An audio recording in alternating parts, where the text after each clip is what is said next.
I remember a while ago, before my book took off and before the speaking took off, I was out to dinner with my family and we were all gathered around the table and I was talking about what I wanted to do, my dream, my vision, what I wanted to accomplish with my life. And I could tell by the look on their face, the look in their eyes, they didn't believe me. They just didn't get it. You couldn't see me, and you couldn't see my dream. Opportunity has a mindset required to see it, and you couldn't see it.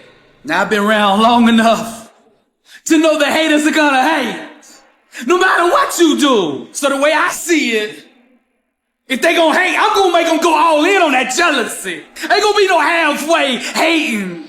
See, what separates me from you is I ain't afraid to be alone. I'm afraid of being surrounded by mediocre people who want me to be just like them. I didn't expect nobody else to put me on. I knew if I wanted to be on, I was gonna have to put myself on. So I adopted that David spirit that says God lives in me.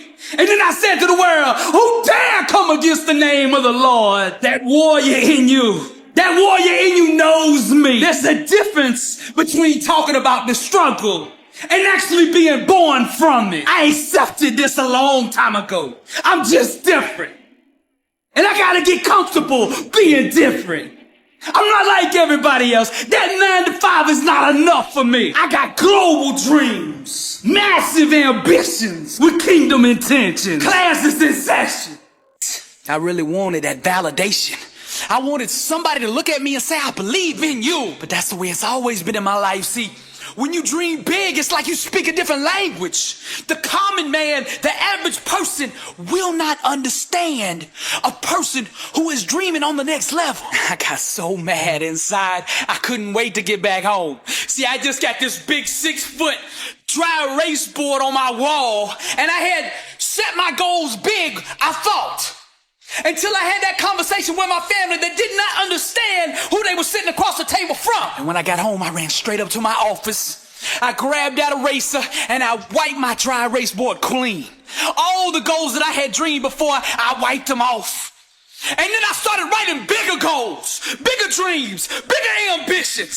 See, if they're not gonna understand me, then it doesn't really matter how big I dream.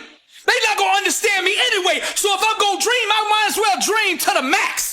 Most of the important things in the world have been accomplished by people who have kept on trying when there seemed to be no hope at all. Now, perseverance transforms average, everyday people into world champions. So the key to victory, the key to success is never giving up.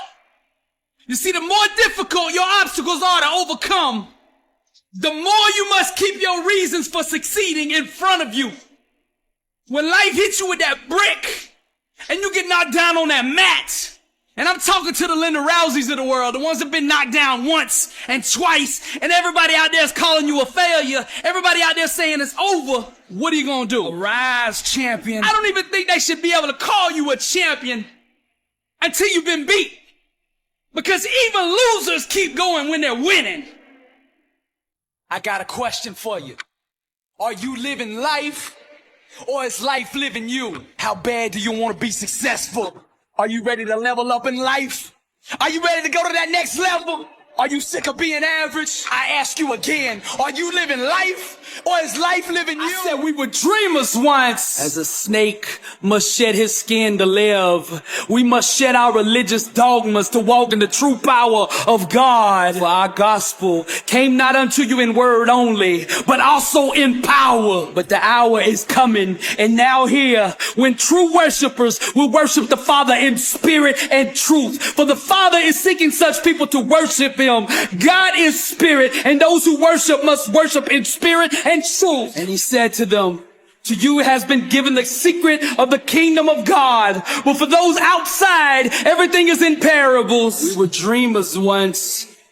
I said we were dreamers once. Real revolutions are not ushered in by the voting box. They're not ushered in by rioting and war. They are ushered in with the power of the mind. Greatness is self-awareness in action. Success is the art of flight. Your mind, the wings. Every thought has has an altitude. It is time to soar. In this life, one shall struggle, and that struggle shall lead the individual down the path to discovery. The struggle isn't something that we should run from, but rather something we should embrace with both arms.